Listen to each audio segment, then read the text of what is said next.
Hello, my name is Jamie and I'm going to review Mao ZeDong. To start the story, Mao was born December 26, 1893. The location Mao grew up only valued education for record-keeping training. By the time he was 8 years old, he began primary school. He was forced to work at his family farm by the age 13 and began to rebel against his parents.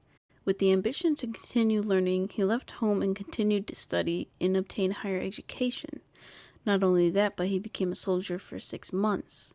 That was when he grew a greater admiration for military leaders.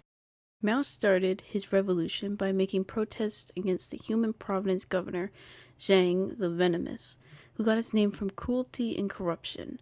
In 1921, Mao had created the Changsha branch for the Communist Party along with the Socialist Youth Corps. The reason Mao wanted to get the youth on his side was because he had learned that peasants were the ones who overthrew dictators. In 1931, Mao had become chairman of the Soviet Republic of China, which was brand new. A series of campaigns against the Soviet Republic had been implemented. In retaliation, there were guerrilla tactics that successfully resisted the 4 campaigns.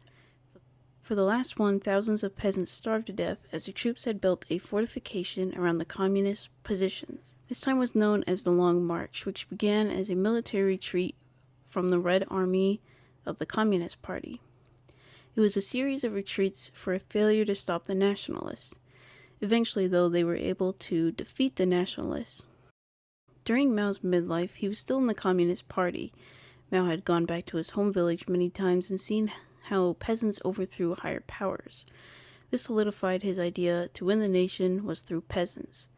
Over his life, Mao had made poems to record what he had gone through and experienced. During the 1960s, there was a famine and economic consequences from Mao's Great Leap Forward. Millions starved to death and suffered at the hands of his revolutionary change.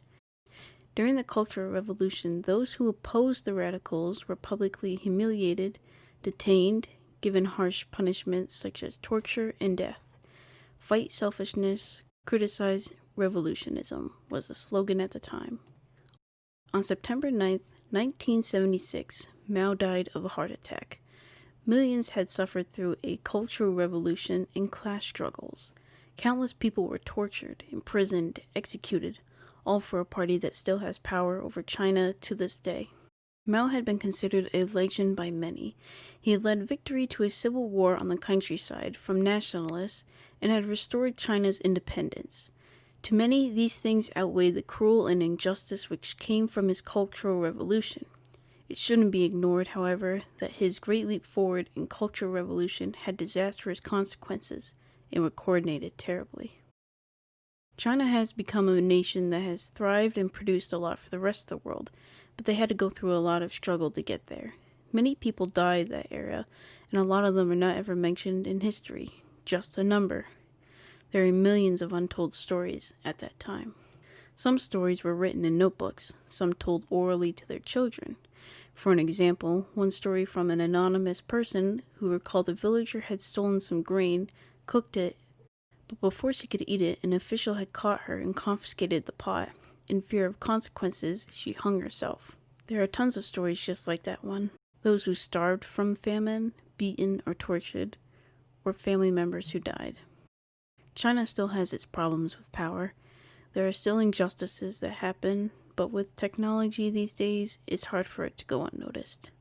New wars start to happen, people will always be affected. As of today, China is doing better than it was doing in the past. The rock wings fanwise, soaring 90,000 li. In rousing, raging cyclone, the blue sky on his back, he looks down. To survey man's world with its towns and cities, gunfire licks the heavens, shells pit the earth. A sparrow in his bush is scared stiff. This is one hell of a mess. Oh, I want to fit and fly away. Where, may I ask? The sparrow replies, to a jeweled palace in Elf's Land's hills. Don't you know a triple pact was signed under the bright autumn moon 2 years ago? There'll be plenty to eat, potatoes piping hot, beef-filled goulash. Stop your windy nonsense. Look, the world is being turned upside down. 2 birds, a dialogue. To the tune of Ninu King Shinyo, autumn 1965.